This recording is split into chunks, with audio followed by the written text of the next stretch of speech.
Why did a royal guard lose his seat to a loud American officer? Welcome to our channel where epic tales ignite your imagination. Buckle up for a story that'll leave you speechless. Picture this. London's Heathrow Airport buzzing with chaos. Color Sergeant Thomas Reynolds, a 38-year-old Coldstream guard, strides through, his scarlet tunic gleaming, bearskin hat tucked proudly under his arm. At 6 feet 2 inches, he's a living symbol of British honor, bound for Edinburgh to honor fallen heroes. His seat, 1A, is secured by royal protocol, untouchable, or so he thought. Enter Colonel James Carter, a loud 45-year-old U.S. Army attaché, storming in like he owns the place. With a smirk, he mocks Reynolds' uniform as a costume and demands 1A, flashing his diplomatic badge. Shockingly, the airline caves, bumping Reynolds to 7D without a word. Passengers gasp. Whispers of outrage ripple through the cabin. Carter's taunts grow bolder, but Reynolds? Silent, unflinching. Then, one cryptic message from the guard changes everything. In minutes, the flight's grounded, the crew's replaced, and Carter's arrogance faces a reckoning. Who pays the price for this clash of tradition and ego? And what happens when quiet dignity battles loud entitlement?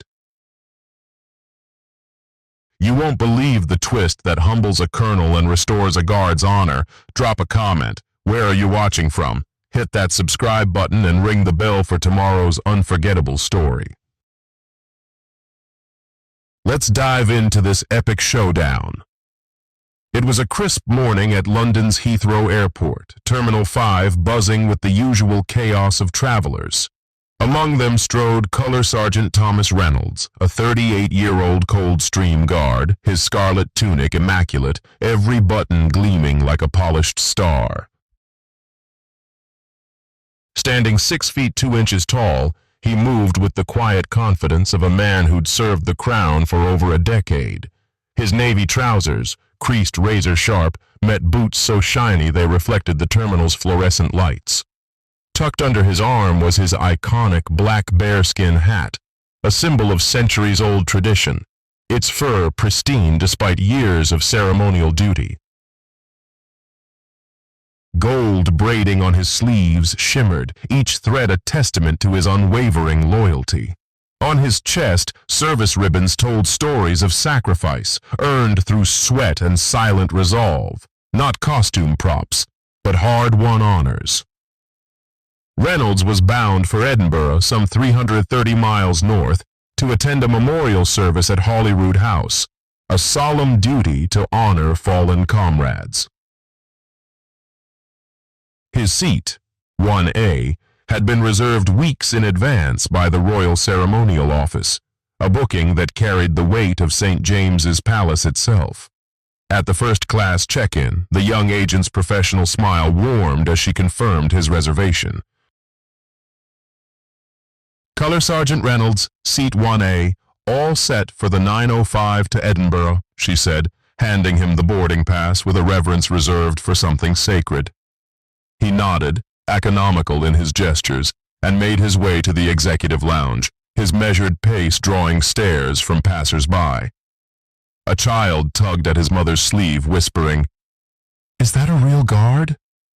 She nodded, eyes lingering on Reynolds' uniform, a living piece of British history. But trouble was brewing. Across the terminal, Colonel James Carter, a 45-year-old U.S. Army attaché, stormed into the lounge like a man announcing his own parade. His military fatigue jacket hung loosely over a Navy t-shirt, a faded American flag patch on his collar, his duffel bag emblazoned with J. Carter, U.S. "Army!" screamed for attention. Speaking loudly, he critiqued British efficiency to anyone within earshot, his voice cutting through the lounge's muted hum. Spotting Reynolds, Carter's demeanor shifted to something sharper. "What's this, a theater troupe?" he scoffed, dismissing the guard's uniform as a costume. He leaned toward the desk, flashing a diplomatic passport. "I need 1A, he demanded. Official embassy business. No mix-ups, right? The supervisor, Susan Clark, 42, hesitated. The system showed 1A assigned to Reynolds under royal protocol. But Carter's insistence, cloaked in diplomatic priority, wore her down. With a few clicks, she overrode the booking, reassigning Reynolds to 7D without a word to him. No one foresaw the storm this small decision would unleash, a clash of tradition and entitlement that would soon ground the entire flight. As the hum of Heathrow's Terminal 5 faded into the executive lounge's leather-clad calm, the stage was set for a clash no one saw coming. Color Sergeant Thomas Reynolds, his 6'2" frame a beacon of British tradition, sat quietly by the window, his scarlet tunic and bearskin hat drawing whispers of awe. His seat, 1A, had been secured by royal protocol, a silent promise of respect for his duty to the crown. Yet, across the lounge, Colonel James Carter, the brash 45-year-old U.S. Army attaché, had just dismantled that promise with a few loud demands and a diplomatic badge. The supervisor, Susan Clark, had caved, reassigning Reynolds to 7D, leaving him unaware of the slight. But the real storm was about to break, not in whispers, but in brazen disrespect. Carter's arrival in the lounge had already turned heads, his voice booming with critiques of British efficiency, his faded flag patch a calculated nod to his self-proclaimed authority. When he spotted Reynolds, his eyes narrowed, a smirk curling his lips. To him, the guard's immaculate uniform, steeped in centuries of sacrifice, was nothing more than a theatrical prop. "Hey, costume guy," Carter called out, his tone dripping with mockery, loud enough to silence nearby conversations. "What's with the Renaissance fair getup?" "They let you out of the palace for this?" The words landed like a slap, sharp and deliberate, as passengers exchanged uneasy glances. A young woman clutched her coffee, her brow furrowing at the insult. An elderly man, his posture stiffening, muttered, "That's no way to speak to a royal guard." Logically, Carter's behavior stemmed from a dangerous blend of arrogance and ignorance. He assumed his diplomatic status outranked all else, blind to the weight of British ceremonial protocol, which placed Reynolds's duty above transient embassy demands. His mockery wasn't just personal. It was a dismissal of an institution older than his nation, a miscalculation that would soon unravel. Passengers, initially stunned, began to murmur. A teenager whispered to his father, "Isn't that guy a Queen's Guard? Why is this American being such a jerk?" The father nodded, his jaw tight. "Some people think volume equals power," he replied, his voice low but firm. The cabin's mood shifted, a quiet indignation simmering, as Carter's taunts painted him not as a diplomat, but as a bully. This wasn't just a clash of egos, it was a cultural collision. Carter's loud entitlement, unchecked by humility, stood in stark contrast to Reynolds's silent dignity, a dignity forged in years of standing motionless under scrutiny. The guard said nothing, his calm blue eyes betraying no anger, but the passengers saw it all. Their whispers grew sharper, their stares colder. Carter, oblivious, leaned back, smug in his stolen seat. But the fuse was lit. Reynolds's silence wasn't weakness. It was a prelude to a reckoning, one that would soon remind everyone that disrespecting tradition carries a price no badge can pay. The air in Heathrow's executive lounge hung heavy with tension. Colonel James Carter's mocking words still echoing like a misfired shot. His taunts, branding Color Sergeant Thomas Reynolds's storied uniform a costume, had not only insulted a 38-year-old Coldstream Guard, but also struck at the heart of British tradition. Reynolds, standing 6 feet 2 inches in his scarlet tunic, remained a pillar of composure, his silence louder than Carter's bluster. Yet, as the American settled smugly into the stolen Seat 1A, 330 miles from Edinburgh's awaiting memorial, the cabin stirred. The seeds of disrespect Carter had sown were sprouting into a quiet rebellion, one that would soon shake the very aircraft. As boarding began, passengers filtered onto the plane, their eyes darting between Reynolds, now relegated to 7D, and Carter, sprawled in 1A like a conqueror. The contrast was stark. Reynolds's polished boots and bearskin hat spoke of duty. Carter's faded flag patch screamed self-importance. The cabin buzzed with whispers, a ripple of discontent spreading from row to row. A young mother in row 3 leaned toward her son, her voice sharp with confusion. "That guard was supposed to be in first class, wasn't he?" "I saw his boarding pass." The boy nodded, wide-eyed. "Why'd they move him, Mom?" Nearby, an elderly man, his hands trembling with indignation, spoke up. "This isn't right. Royal Guards don't get bumped for loud Americans." Logically, the passengers' reactions were rooted in a shared recognition of fairness and heritage. Carter's brazen entitlement clashed with their understanding of the Guard's role, not as a tourist prop, but as a living emblem of the crown. Even those unfamiliar with protocol sensed the violation. A businessman in row 5, pulling off his headphones, muttered, "There's got to be a rule about this. You don't displace a Queen's Guard for some diplomat." His seatmate, scrolling a BBC article on her phone, nodded. "It says here ceremonial personnel have priority for royal duties." This is a protocol breach. The evidence fueled their murmurs, transforming shock into resolve. The cabin was no longer a passive audience. It was a jury, passing judgment on Carter's hubris. The flight crew, too, felt the weight of the moment. A young attendant, Michelle, paused mid-service, her frown deepening as she whispered to the cabin manager, "Wasn't 1A reserved for the Guard?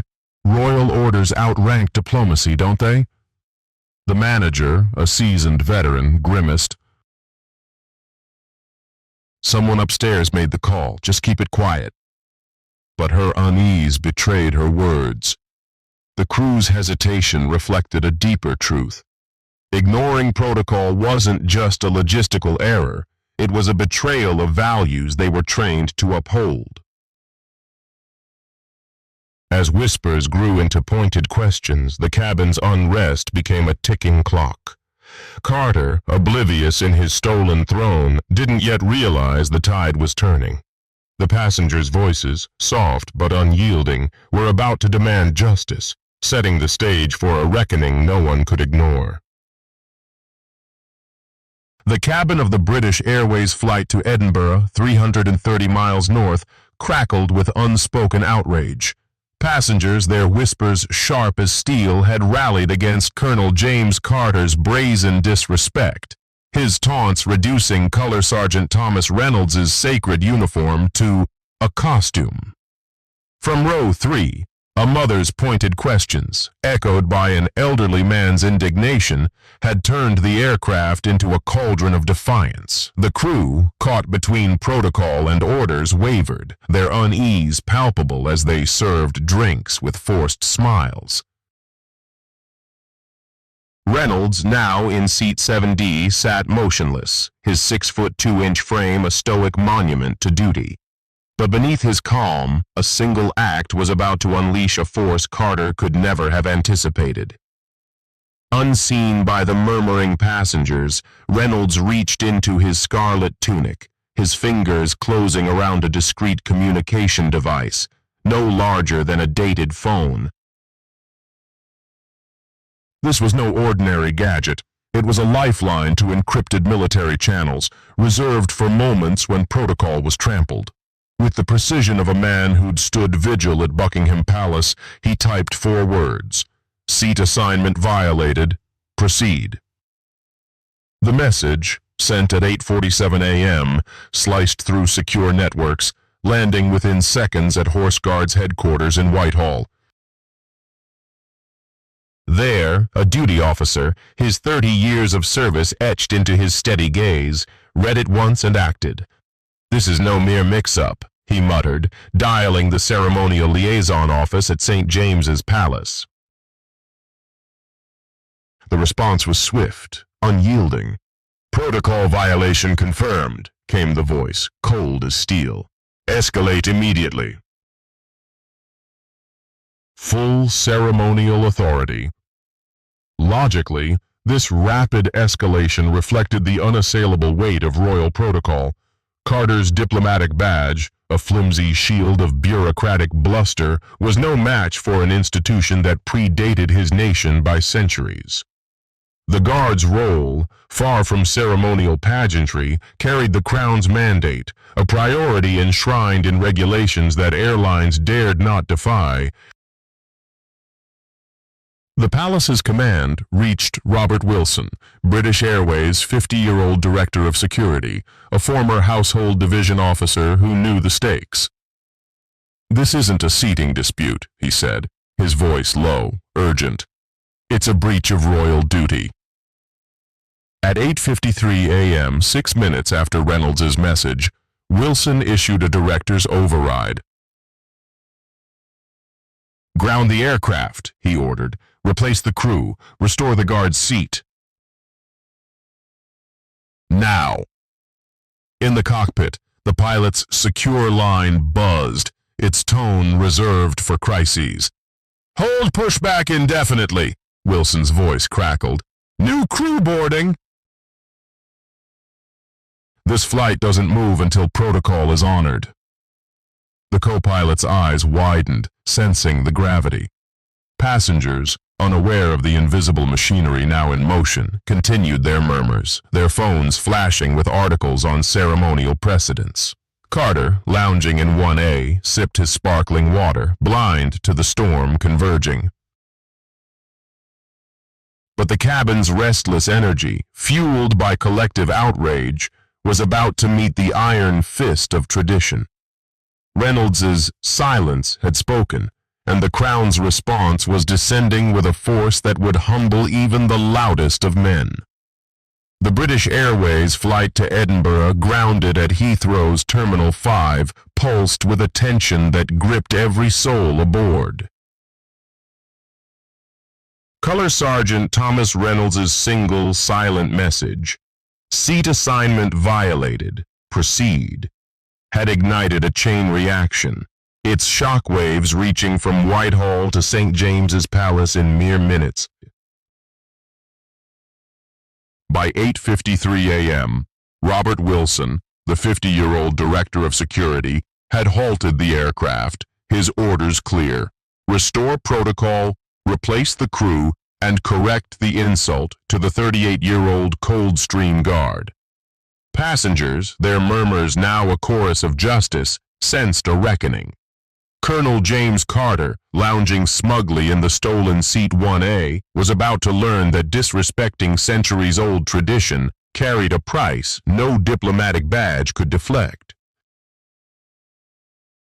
As the forward doors hissed open, 2 figures boarded with the authority of a royal decree. An operations manager, his 4 gold stripes gleaming, and a senior steward, maroon epaulets marking his rank, strode to the galley, their faces carved with purpose.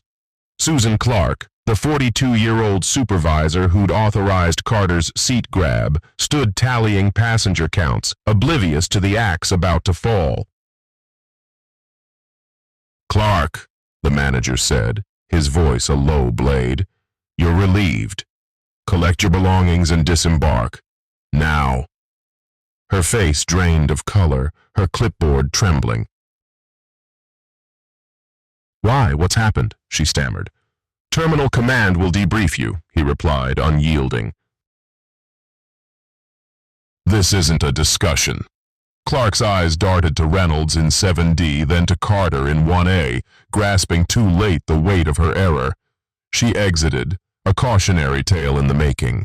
The senior steward approached Reynolds, his tone reverent. Color Sergeant, with the Crown's apologies, you're restored to 1A.